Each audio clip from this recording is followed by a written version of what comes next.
Fantastic to see everyone today. Morning.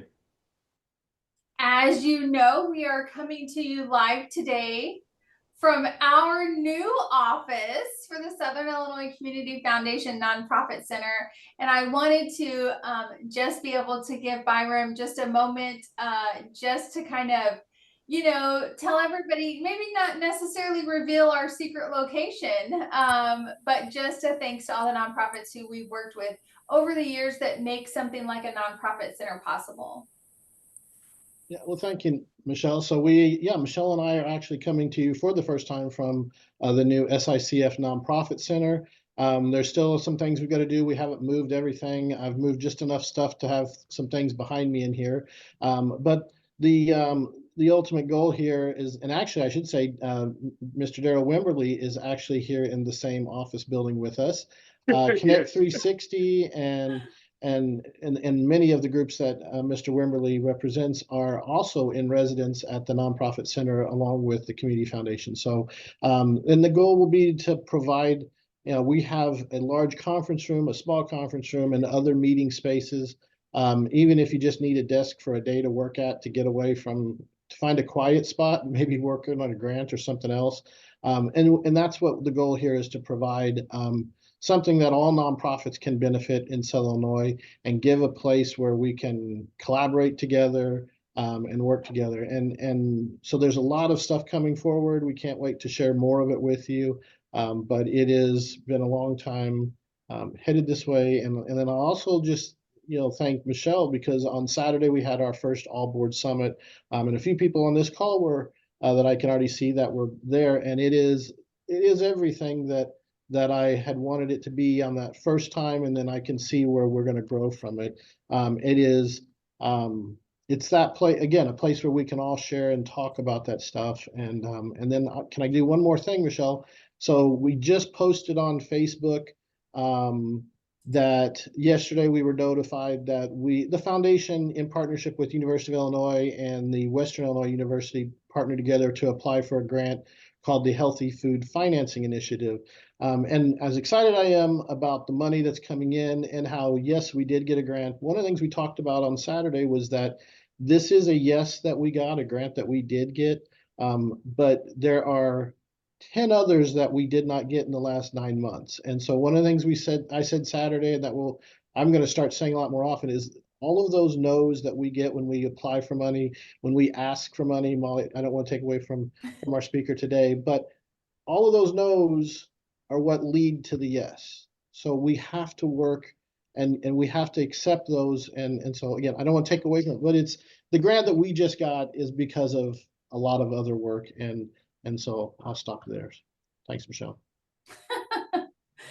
I knew Byron would have to say something, and I'm so glad I can count on him to jump in a moment's notice and help us out with that. So my name is Michelle Snyder. I am the program director for the Southern Illinois Community Foundation, and we're really excited today to have a guest speaker who's going to teach us and train us and give us some information on major gifts and how that looks in the fundraising realm. And so we're really excited to have her today. Before we get started, yes, Byron, as you mentioned, the All Board Summit was amazing this weekend. If you were on last month's call, we did have a conversation with Ty from the St. Louis Cardinals, and we are working out details to be able to do a group purchase of some tickets for a fundraising option. And so we'll be releasing information about that as soon as I can line out the date and where those tickets are going to be located at in the stadium. So we're really excited about that. If you're interested in taking part of that, let me know. I'll get all the details to you once we have everything lined out. So again, I'm really, really excited that Molley is here. I got a call from Molley asking to join the nonprofit network. And the second that I learned what she did, I thought, oh, we really need her to be one of our Third Thursday speakers. And she graciously accepted. And we're really excited to have her today. Molley, I'm going to let you do an introduction on what your work is with LSSI and kind of how that leads into the realm of major gifts and anything like capital campaigns. Absolutely. Thank you, Michelle. Good morning, everyone. I'm so excited for this opportunity. Thanks for joining the call today. So let's see. I have been a fundraiser in development advancement for 25 years. I've been at Lutheran Social Services of Illinois for the past 10. Prior to that, I spent 10 years in advancement elementary education, private elementary education. And then 5 years prior to that, I ran a food pantry for a very small grassroots organization outside of Chicago. And I ran the food pantry, managed volunteers, raised funds. So I have experience in kind of all different advancement development offices. The elementary school was a one-horse operation. I literally was the only person in the advancement department. So I was doing communications, fundraising, like just everything that you can imagine. And now I have the privilege of being at LSSI, which we are the largest human services organization in Illinois. And so we have a budget of about 120 million. I mean, we're serving 50,000 people statewide. So I have the privilege of working on this advancement team. There's about 15 of us, and we have a communications team of 3 people. We have a database person. We have a grant writer. So I've experienced both ends of that. So I can appreciate what I have now, but I also can appreciate the small advancement office. So I was excited when Michelle asked me to present today because I love fundraising. I love major gifts. I feel like this work is really a privilege. So I'm happy to be here today. I hope I can help a little bit. It is a lot. It's a dense topic. So I did try to in my putting together my presentation, be succinct, and also I want to leave time for questions. So I am going to share my screen here and we can get started. You should be good to go on sharing. Okay, let's see. I'd be good to go if I was good at this. Okay, here we go. Okay. And can everybody see my screen? We can. It looks like it's not in presentation mode yet, but there you go. That's perfect. Is it now? Okay, perfect. Okay.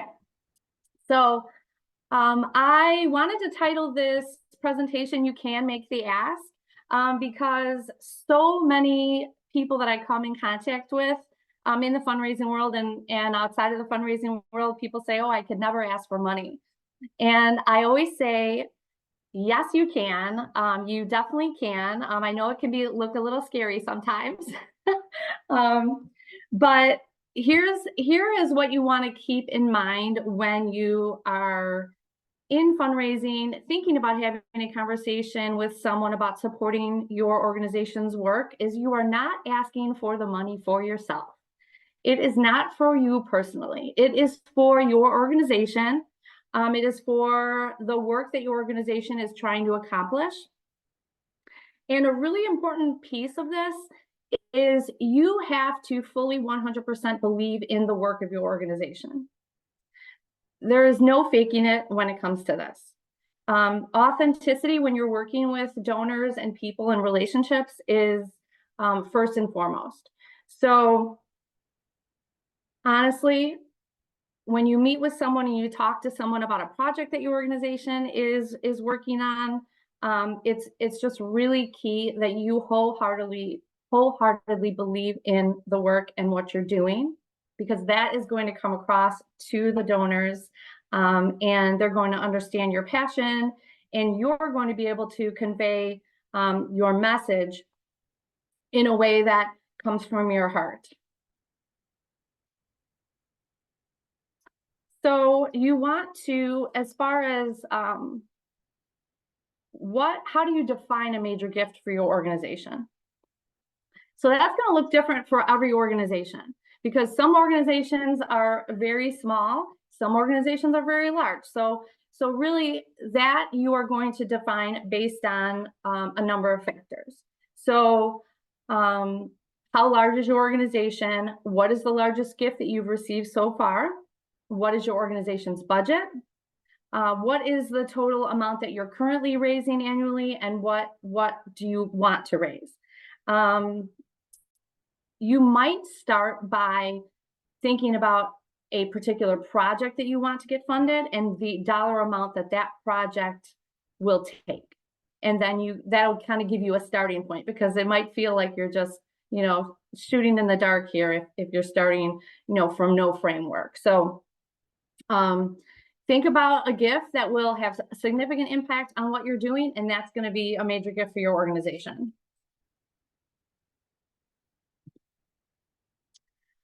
So who are your major donors? I would say if I could only give you one answer for this, I would say your current donors are the current donors that are in your database, that have a history with you, a history of giving multiple gifts per year, or for many years in a row. I realize some organizations, some of you might not be using a database right now. We use Blackbaud. It's really important to use something to organize your donors. When I worked at the small elementary school, I literally was using Excel. So try to organize it in some way, whatever that means for your organization. We use Blackbaud. It's a huge, huge database, a lot of capacity there for running queries and such. You can search, as far as last year, not like what donors gave last year but haven't given this year. That could be one query. For identifying major donors, we would run a query: how many donors have given 4 gifts a year for the last 3 years in a row? That would be a grouping of people that you would look at. And again, not necessarily large gifts. Sometimes your major donors are donors who are giving $10 a month. Maybe they're your monthly donors, $25 quarterly, or you really have to kind of drill down and see. What you're looking for is people who are committed to your organization, and you're going to find them by consistency. How many people are giving you repeated gifts? So I would say look at those folks. Your current and former board members, committee members, so volunteer leadership, people who are your volunteer leadership, they are committed to your organization and what you're doing. So you would want to look at them. Your beneficiaries, so your clients, family of beneficiaries, students, your alumni. Look at people who are coming to your events, your people who are buying tickets to your events and attending your events. Your social media followers, people who are liking your Facebook page, people who are asking questions on your Facebook page or commenting great work. Try to figure out how to engage those folks, get them more involved, invite them to a small gathering that you might be having, invite them to an information session. I want to share a story about a donor who I think gives a really good example of someone who wasn't a major donor and kind of how I brought her along. Let's see, when I met her, she was, I want to say 55. She had retired early, single, no kids. She had retired early. Right out of college, she was with an IT company that went public. So yay, lucky her. And she got to retire early, and she had hosted a couple of small fundraisers for LSSI in her home, invited her friends, family, churchgoers. And I met her when I went to this. She was in my donor portfolio, and she really hadn't been, not a lot of time had been spent with her, cultivating that relationship. So I invited her to join our women's network, which is our volunteer women's group, which she accepted. And just so you know, this is over a 10-year period. So this is a lot of steps over a long period of time. So she joined our women's group. She got involved on a committee that was hosting, planning and hosting an event. From there, I asked her for a matching gift during, I want to say, probably the Christmas season, which she accepted. Fast forward a few years, we went into a capital campaign. I asked her for a $150,000 gift over 3 years. And I said to her, this is a special gift. And she said to me, when she accepted, she said, you said this was a special gift, so please don't come back to me when this is over right away and ask for another gift. That's fair. Like, that's an honest conversation that I'm having with a donor who I've built a relationship with over a long time. After that, I started talking to her about a planned gift and a state gift. And so she has made a large estate commitment now. So I just like to share that story because you can see all of the different steps and a lot of things, a lot of meetings, a lot of storytelling, a lot of engagement happened over that time, but that's kind of how it happens. So prospecting and identification. So when I say high engagement, I mean people who answer your phone calls when you call, who return your phone calls, who want to meet with you. Not everybody's going to want to meet with you. Some people want, passive engagement, and so that's going to be emails, letters, and such. But really, your high engagement people, your major donors, are going to take your phone calls. They are going to meet with you because you're bringing value to those meetings. You're bringing updates. You're thanking them for their past support. And then you're talking about what's coming soon. What's our organization working on now, and how can you partner with us? You're giving them opportunities to join you to make an impact. These are folks who are telling their friends about your organization because they're excited. So they're sharing and they're becoming ambassadors for you and for your work. Again, if you're in a larger organization, or if your organization has made the decision to invest in some donor search software, then you can put these donors that you've identified into this software and glean more information. LSSI recently started using donor search, and it's a beautiful platform with a lot of really rich information.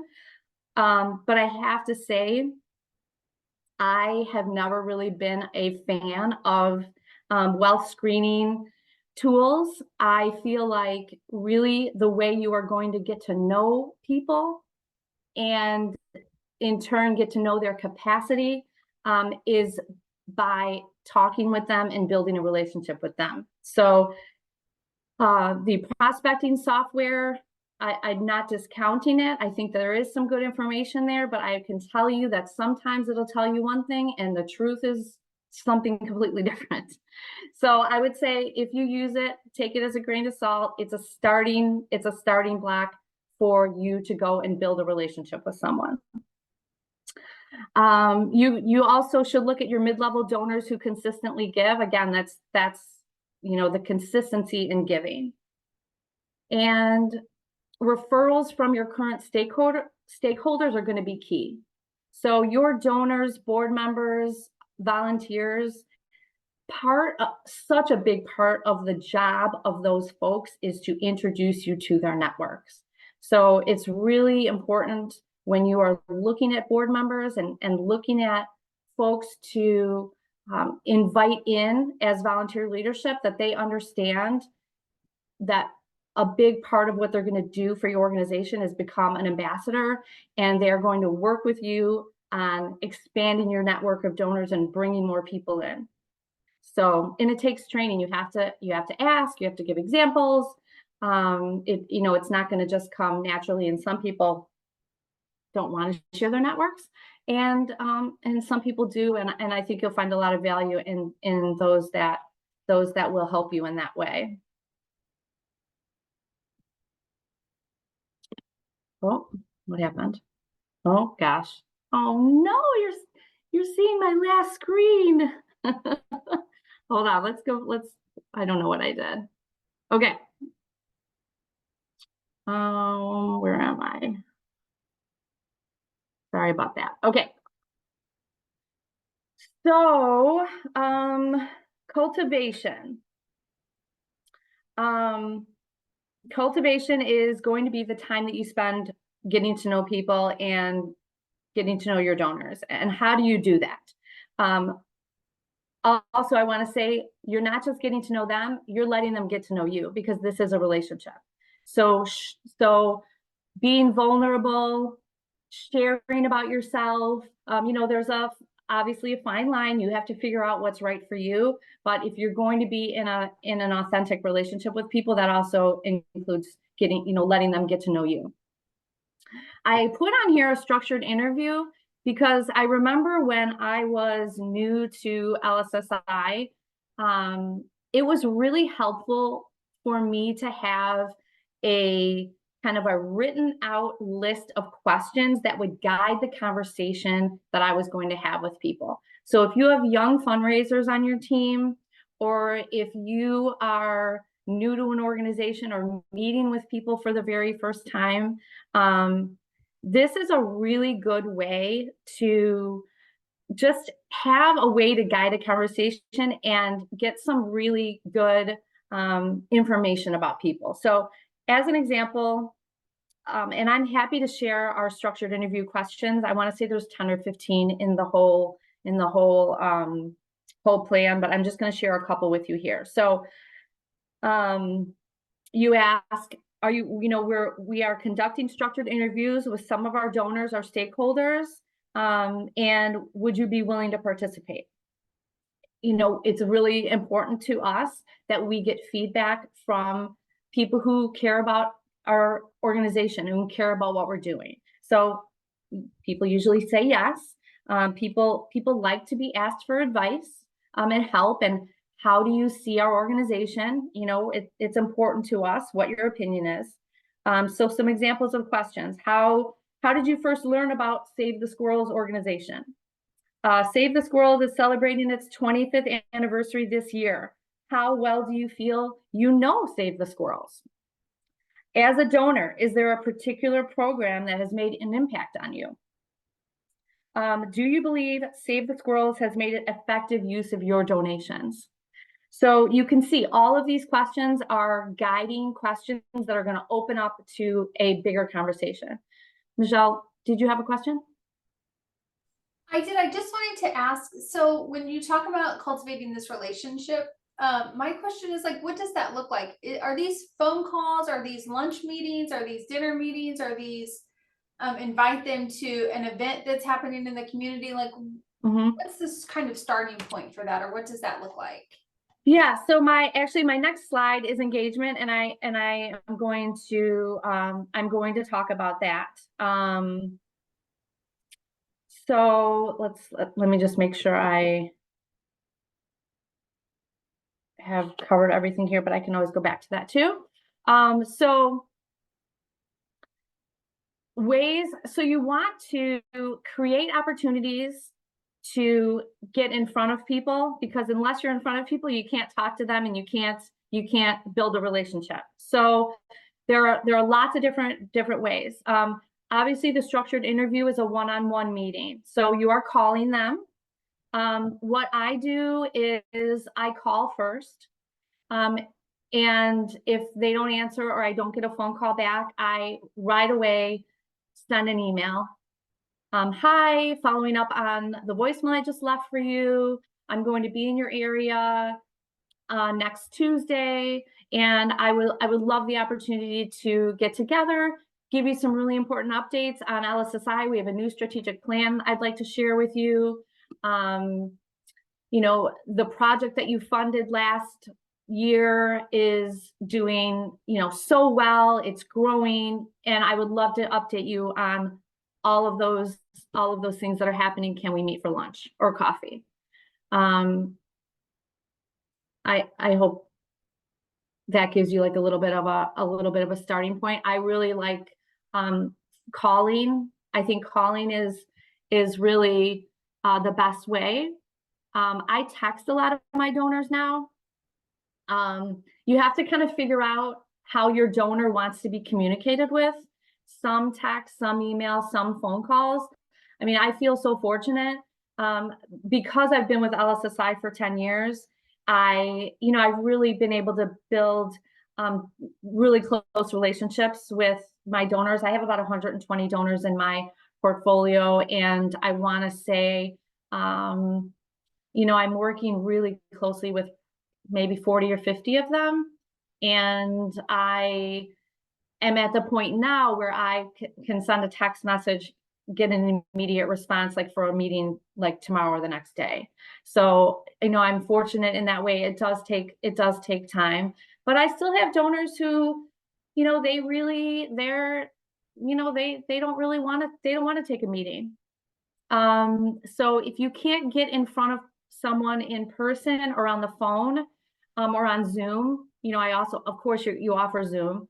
Then I will do a written letter, handwritten letters, notes, cards, all the time, and sometimes I'll write a card, and I will literally pick one important fact, one important report back on a donation they made. Not a whole big thing. Most of it is, how are you doing? Hope your family is well. Wanted to let you know that the playground enhancements that you funded last year, the kids are using it, and just, our counselors are so happy to have that space to be able to meet with foster parents. Thank you so much. Would love to see you. It's like all of these little, just trying to keep people engaged. So LSSI has had great results with small group gatherings. So this is, you ask a board member, a volunteer, committee member, would you host a group in your home to learn about LSSI? Not to ask for money. It is literally an information. It could be an ask for money if that's how you're structuring it. But what we were doing was not an ask for money. So it's board member invites their, friends, family, network, and you get the list of attendees beforehand. So then who's going to be there. Some will be some familiar faces. Some will be new. Obviously, new is the goal. But also it could be an opportunity to just deepen a relationship with somebody. So maybe somebody who's not answering your phone calls, but this board member knows, they come to the meeting, you have your CEO or frontline program person give a presentation and talk about the work, then all of a sudden that was the moving point that donor needed. So the small group gathering is great. I mean, we have that built into our goals annually. So we try to have, as a team, about 12 gatherings every year. And then as a major gift officer, I'm having probably 4, just myself with the people that I'm working with. So, and it's a beautiful opportunity to meet people, talk about what you're doing.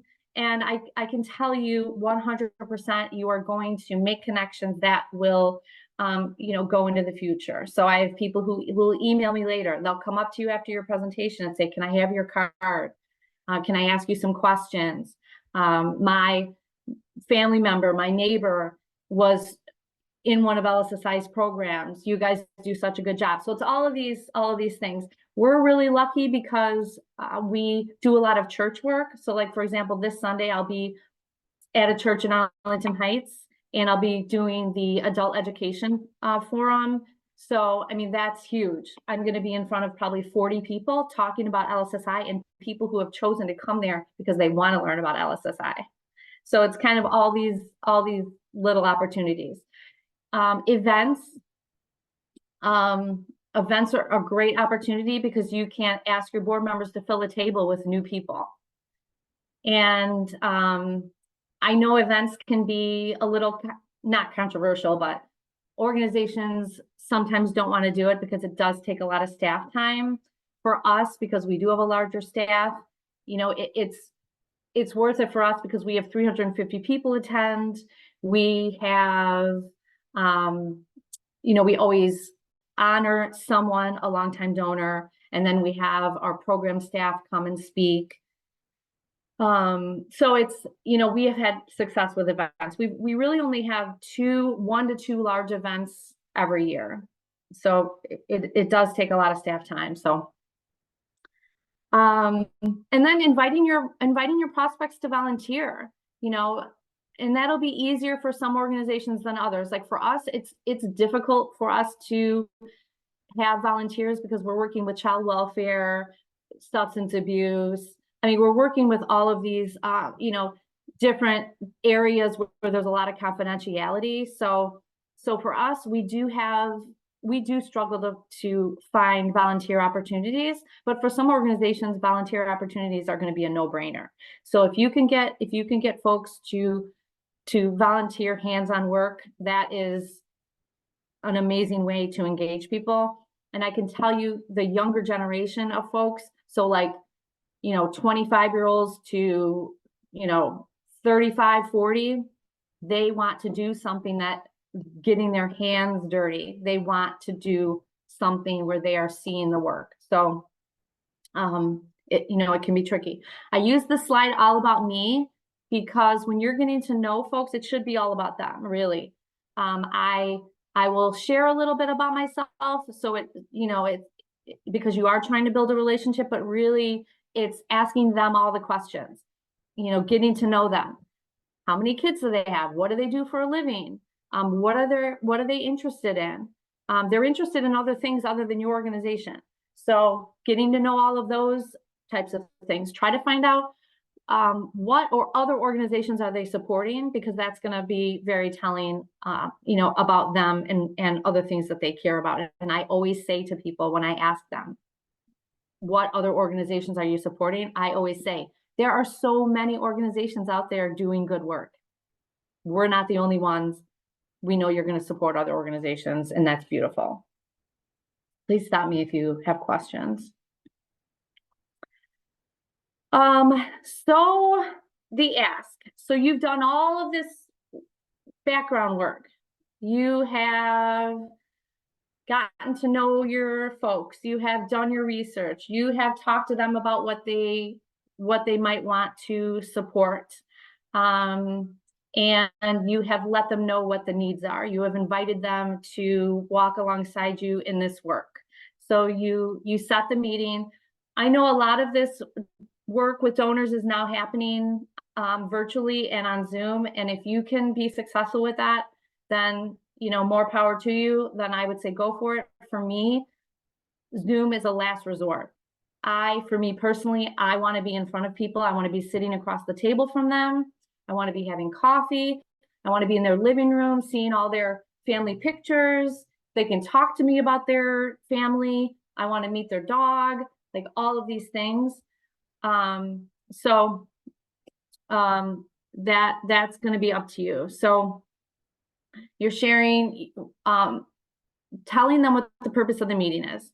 So you're going to share updates on, you know, what's been happening. You're going to share goals for the next few years, maybe the strategic plan, and then you're going to ask them if they would like to join you, you know, in supporting this particular program. So you're going to outline what the needs are. You're going to include a dollar amount.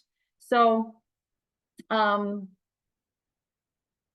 think sometimes people don't want to include a dollar amount because it seems really bold, but you need to tell people exactly what you're asking them for. So even if it's a range, that's okay. And what I do is I say, will you consider a gift of $10,000 to support our kids in foster care? And then you're going to have to sit there and be quiet. And it's going to be really hard because if they don't say anything for 30 seconds or 60 seconds, it's going to seem like an eternity, but that's okay. Because you've done so much work building this up. You've done all the things. You've done the research, you've educated them, you have shown them exactly how their gift is going to impact and what's going to happen. And you are giving them a beautiful opportunity to join you in this. Giving is a joyful thing. And so you're asking them to join you, and you're going to say, will you consider a gift of $10,000 to impact foster care? And then you're going to wait. I put the power pose picture up here because I think it's really important, and there's a lot of scientific research behind this, that when you're nervous about doing something, you stand in the power pose, you tell yourself that you can do this, you're going to go in with more confidence. Okay, let's see.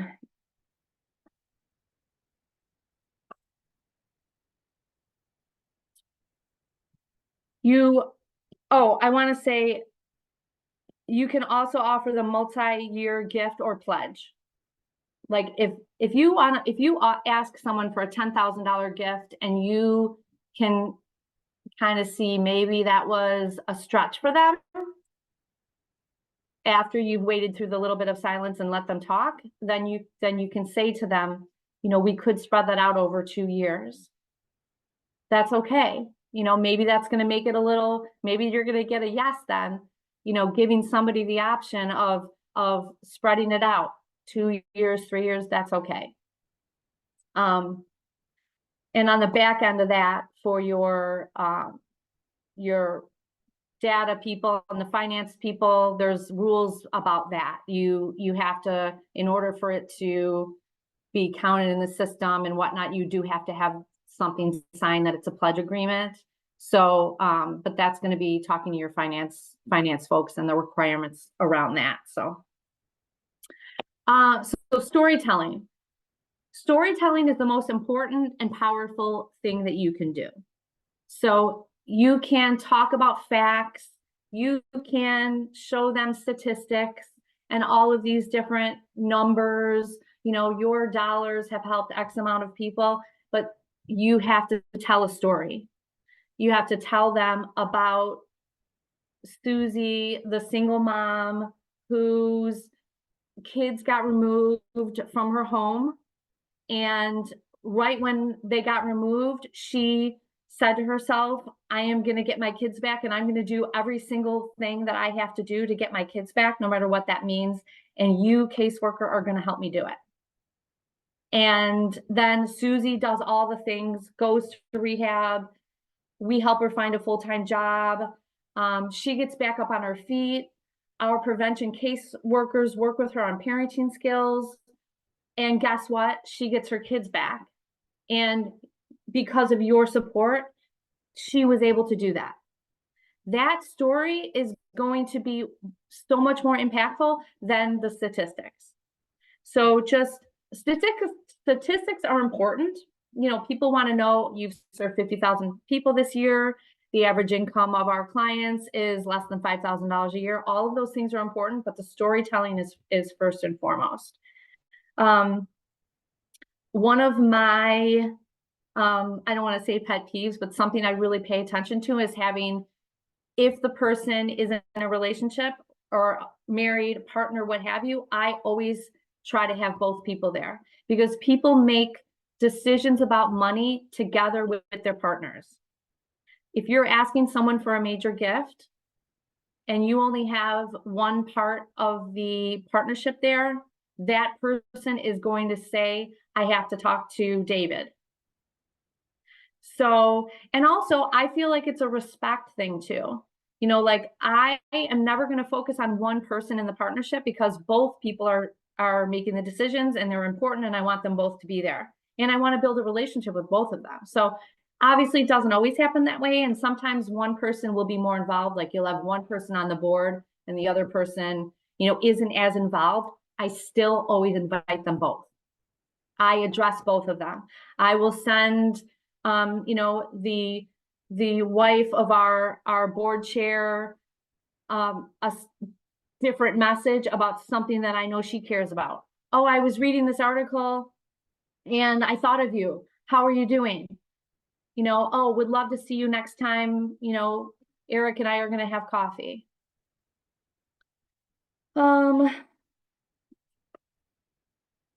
Showing pictures of your clients is really important. Obviously, you need to get a photo release, but any way that you can think of to bring the work to life for people is what you want to do. So photos is great, videos.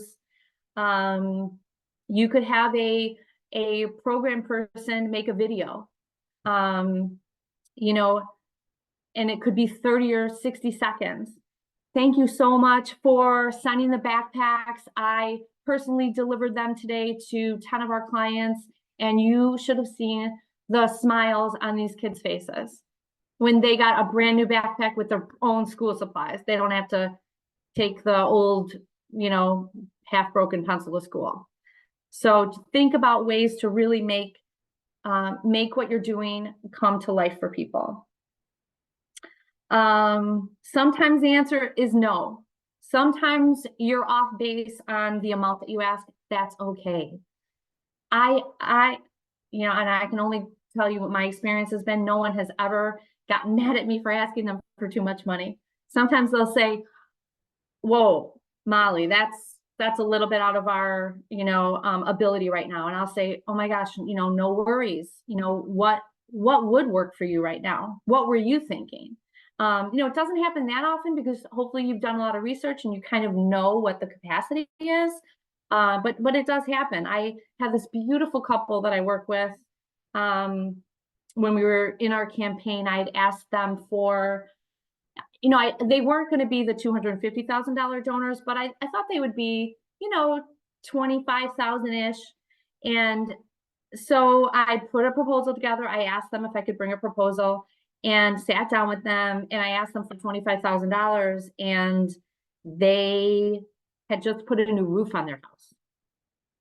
So they didn't have $25,000, and they felt so bad, and I felt bad because I didn't know about the roof. And so sometimes it's a no, but I can tell you 3 years later, they still say, Molly, I still have your proposal on my desk, and we haven't forgotten. I mean, they've been giving gifts through this whole time, but they're still thinking about it. It's important to them. And when the time comes that they're able to do it, then, they'll do it. And I will revisit it with them, revisit the topic. Okay, let's see. I don't know, how am I doing on time here? Oh gosh. Okay. Saying thank you in stewardship. So obviously you are thanking people all the time. Every single interaction you have with them includes a thank you. Every single time, whether it's a small thank you, a big thank you, written, whatever it is, you are saying thank you. So if you have a major gift come in, I am on the phone immediately. In the office, they're letting the gift officers know, Molly, this gift just came in, and I am literally on the phone that day. Because if somebody is sending you a large gift, they are wondering if you got it. First of all, did it make it to the office? So I call and say, wanted to personally let you know your gift came in today. Thank you so much. I'm so excited that you decided to join us in this project, and just want to let you know that we did in fact receive it. Okay, then handwritten note. Sometimes I will ask our CEO to write a little note on the automatic letter that we send, formal acknowledgement letter that comes from the office. I'll say, oh, can you run that into Mark's office and have him write a little note on it? It means a lot to a donor. Then it's not just coming off of a printer and going in the mail. After the project is complete, obviously you're reporting back. So you have to report back. I always give myself like 6 and 12 month time period. I set reminders for myself. But if the project is completed sooner than that, then you can, let them know sooner, but make sure that you are reporting back. It is one of the most important things that you are going to do is to let your donors know how their donation made a difference and what happened with it. So take the donor on a tour. Like I mentioned before, we had a playground project happen within our foster care programs. Our team uses the playground when it's warm as visits for parents and sibling visits, etc. And so that was really important for that to be a beautiful space. So we had a donor fund that. Take them to see the playground. Here's what you did. Take them for coffee or lunch, take them to see the playground, maybe run into the office and introduce them to a program staff person, one of your caseworkers and such. And obviously you'll personalize this based on, the work that your organization is doing.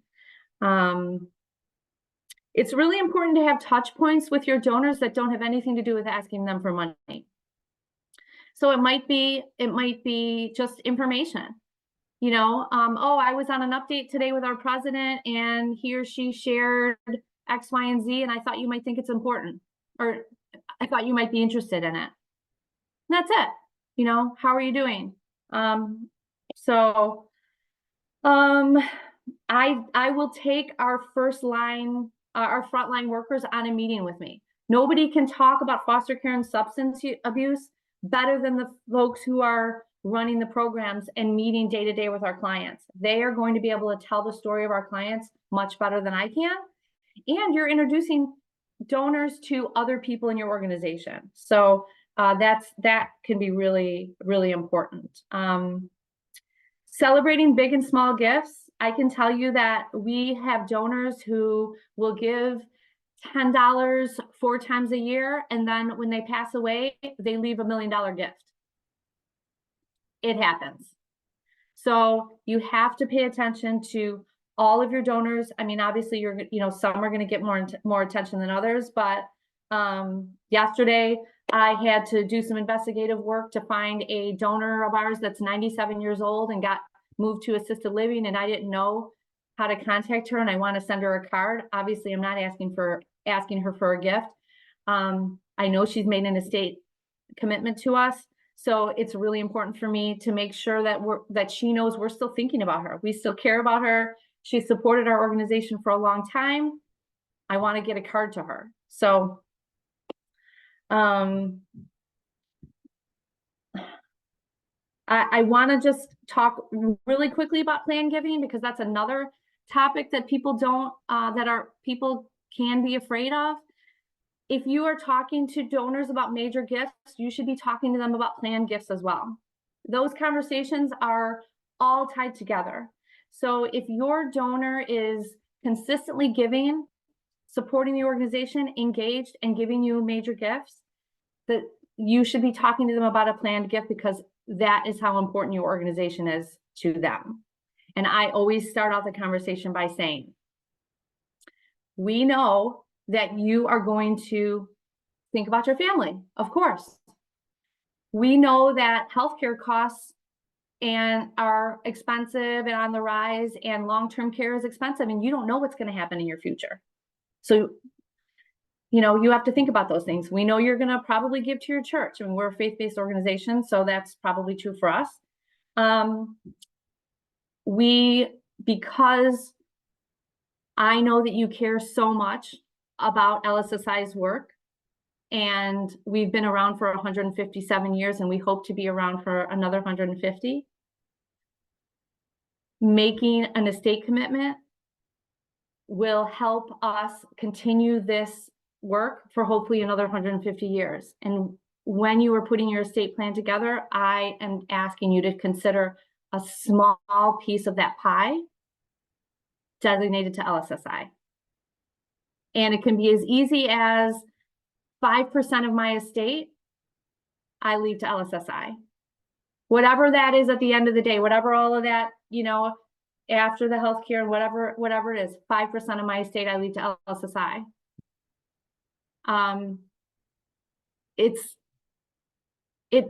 I can understand why people think that or feel like it's uncomfortable to talk to people about death and what they're doing with their stuff when they die, but they care about your organization. They care about the legacy. They care about the work going on after they are gone. This is a way for you to invite them in to be part of that after they're no longer here, to be able to write checks.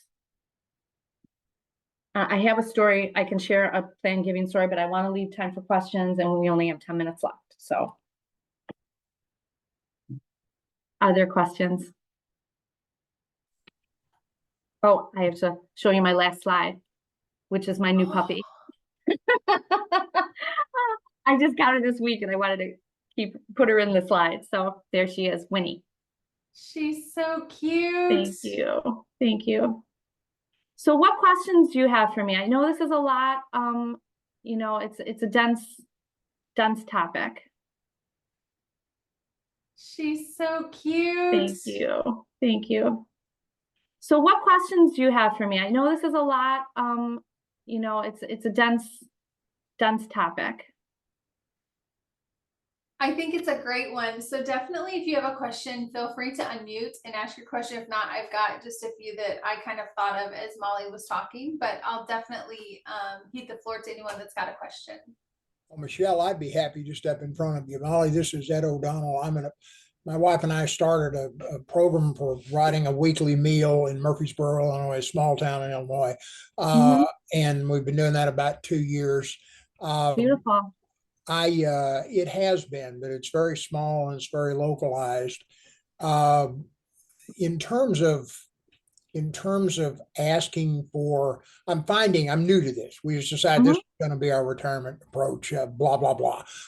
It has gone very well. The guests love it. The volunteers love it. The volunteers get as much out of it as the guests do, but when I'm learning how to ask for money, I'm no big gifts yet, but it's a very localized benefit, and we don't, you know, it's not going to do anything for people, needy people, or people who want to volunteer in Carbondale, because it's a very local thing. And so actually at the board summit last week, I was talking to the man who has been running a similar operation in Heron, which is another small town not far from here.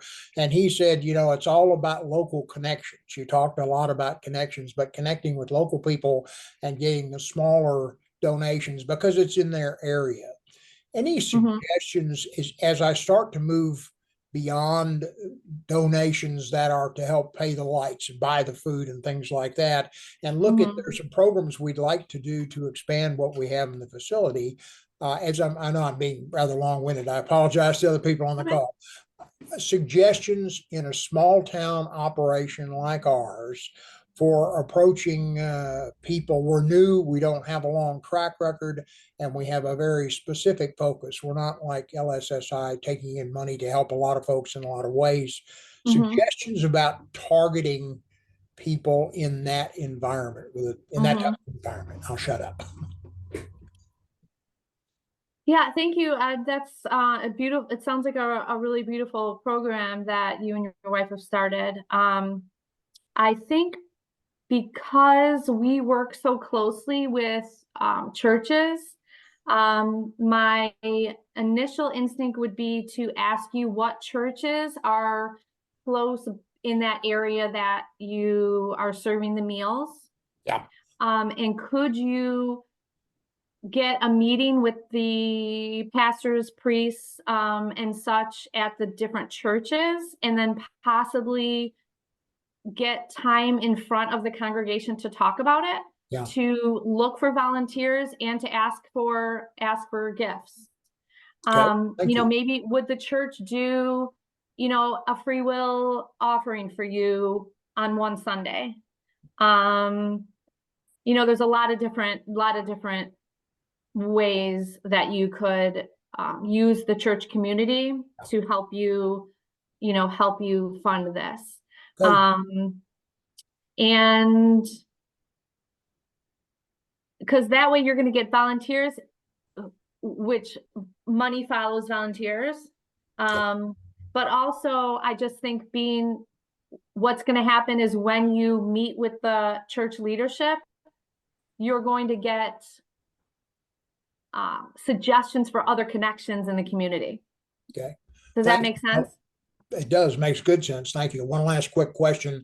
If I wanted to explore possibilities with LSSI, do you guys have a website, or what's a point of contact for LSSI for funding resources, et cetera? So we do have a website. It's lssi.org.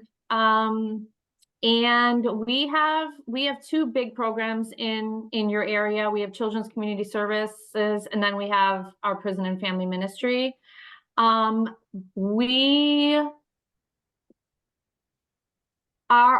organization would not be like a funder for your program, but certainly we could be like a contact resource.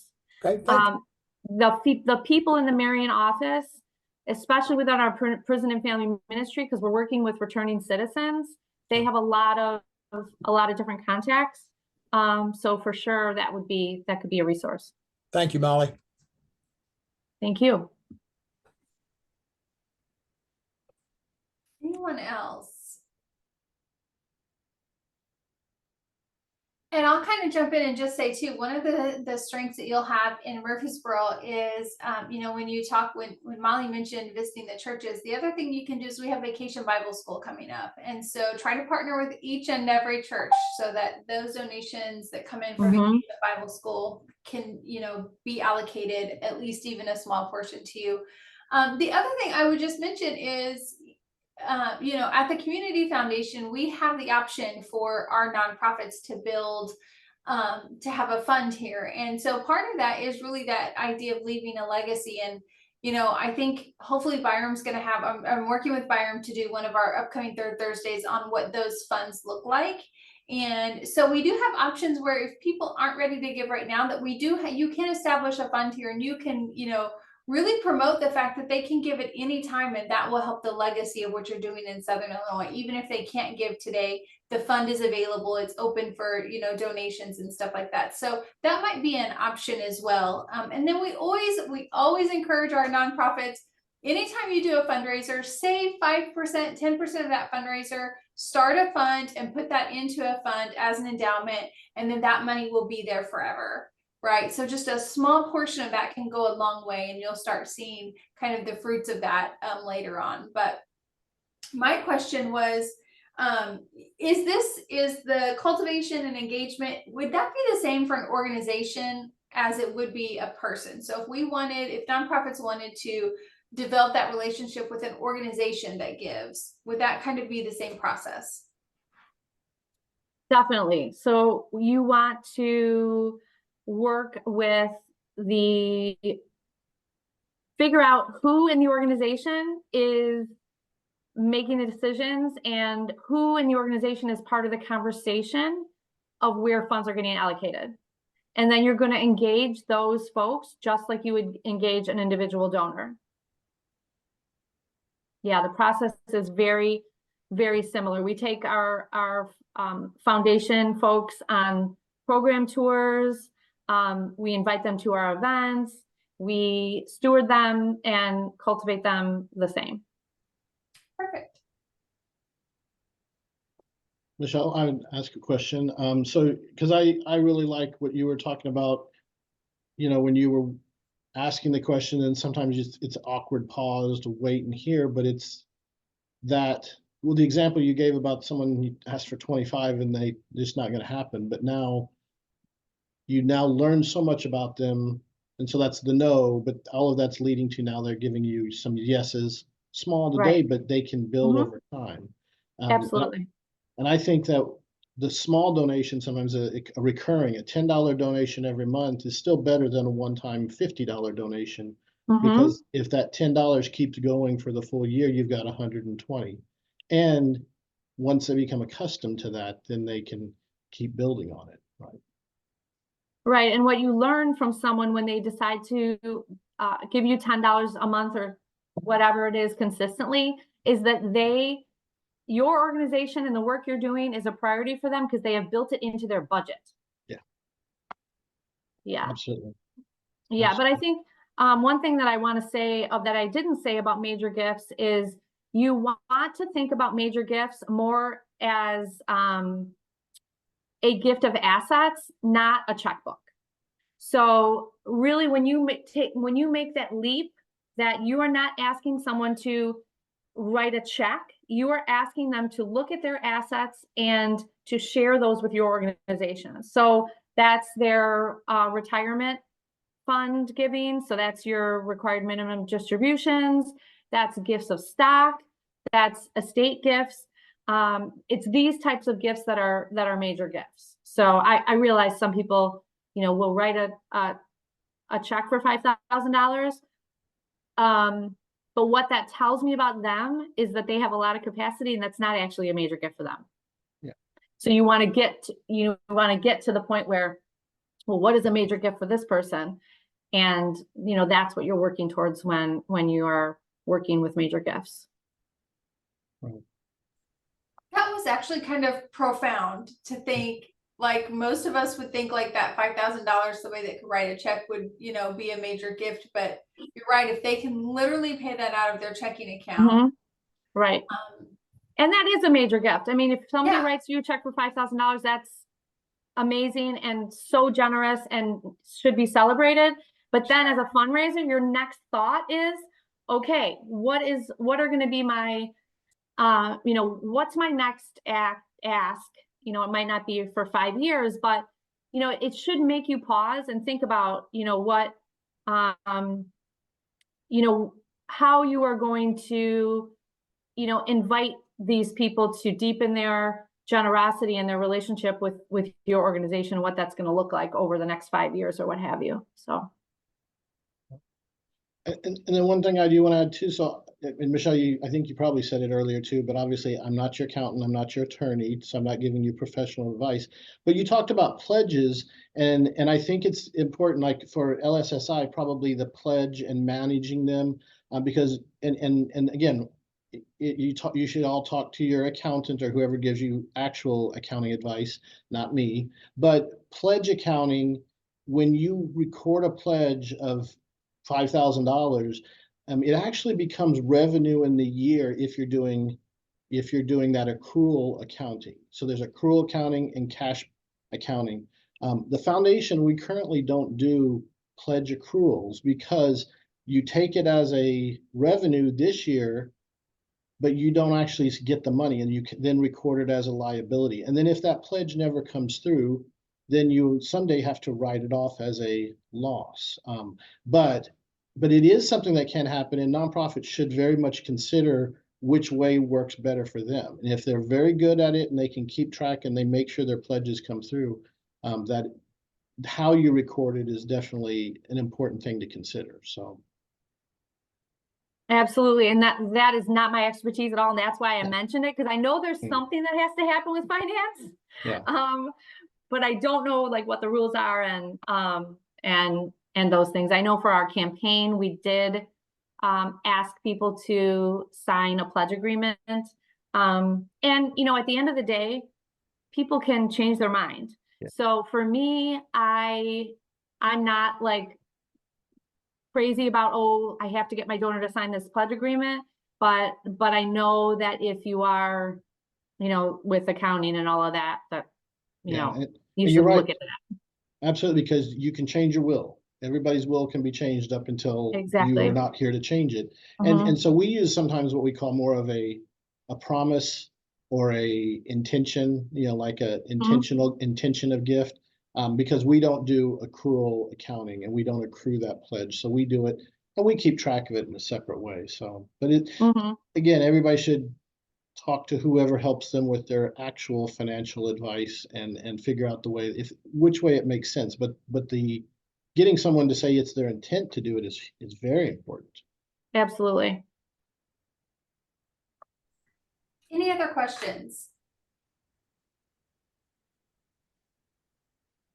I kind of chatted to Byron because, there's something that we haven't really touched on that we've kind of had in our back pocket for a little bit, and I'm hoping we can kind of bring back out. But many of the community foundations in Illinois got together and did a transfer of wealth study to really look at like, what are those assets in Illinois that are going to transfer from one person to another. And we were able to get that report. It's kind of incredible. So Byron, can you touch on that real quick?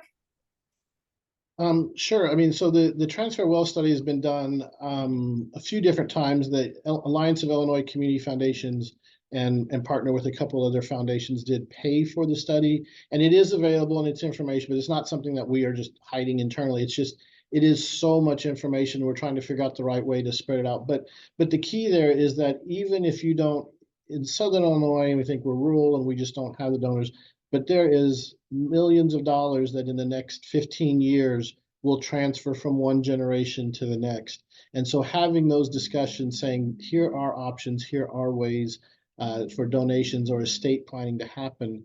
It's the time is now, because those transfers will happen.